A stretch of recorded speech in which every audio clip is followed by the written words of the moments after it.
रामायण में हनुमान जी की वीरता की कहानी का जिक्र हर जगह मिलता है। इन्हें भगवान शिव का अंशा अवतार और चिरंजीवी भी कहा गया है। ऐसी भी कथा है कि भगवान राम ने सृष्टि के अंत तक हनुमान जी को पृथ्वी पर सशरीर रहने का वरदान दिया है। लेकिन उड़िया भाषा की बिलंका रामायण में एक ऐसी कथा मिलती है जिसमें बताया गया है कि हनुमान जी की मृत्यु उनके जीवन काल में ही हो चुकी थी, लेकिन 6 महीने मृत्यु के बीत जाने के बाद यह फिर जीवित हो गए थे। कथा मिलती है कि एक बार प्रभु श्री राम बिलंका राक्षस राज सशरीर के वध के लिए गए होते हैं, लेकिन कई दिनों तक जब श्री राम वापस नहीं लौटे तो माता सीता काफ़ी परेशान होती हैं और हनुमान जी को उनका पता लगाने के लिए भेजा जाता है। हनुमान जी श्री राम को खोज में बिलंका पहुंचते हैं। वहां राक्षस राज की परेशानी देखकर वह समझ जाते हैं कि उनके प्रभु बिलंका में ही हैं, लेकिन तमाम कोशिशों के बाद भी उन्हें श्री राम का पता नहीं चल पाता, जिसके बाद वह राजभवन के बाहर निकलकर नगर में श्री राम की खोज में निकलते हैं। उधर राक्षस राज ने बिलंका के द्वार पर एक ग्राम देवी को नियुक्त कर रखा था, जो शत्रुओं को पहचान कर उनका अंत कर देती है।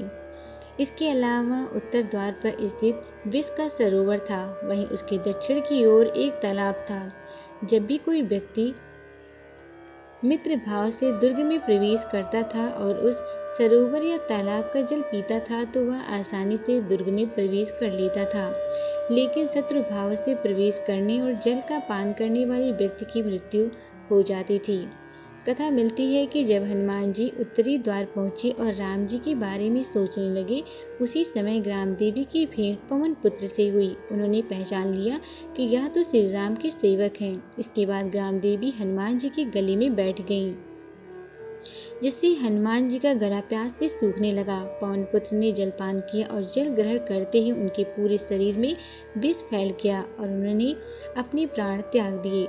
काफ़ी दिन बीत गए, श्री राम का भी कुछ पता नहीं चल रहा था और पवन पुत्र का भी। ऐसे में सभी देवताओं ने पवन देव से पूछा कि आपका पुत्र कहाँ है। वह भी काफ़ी परेशान हुए कि मैं कहाँ है। सबने ढूंढना शुरू किया तो बृहस्पति देव ने बताया कि हनुमान जी की बिलंका में मृत्यु हो चुकी है। इसके बाद वायुदेव दुखी हो गए। सृष्टि में वायु का संचार रुक जाने से जीवों के प्राण संकट में आ गए। यह स्थिति देखकर सभी देवताओं ने वायुदेव से कहा कि वह सभी उनके पुत्रों को जीवित कर देंगे, लेकिन वह अपना क्रोध शांत कर ले।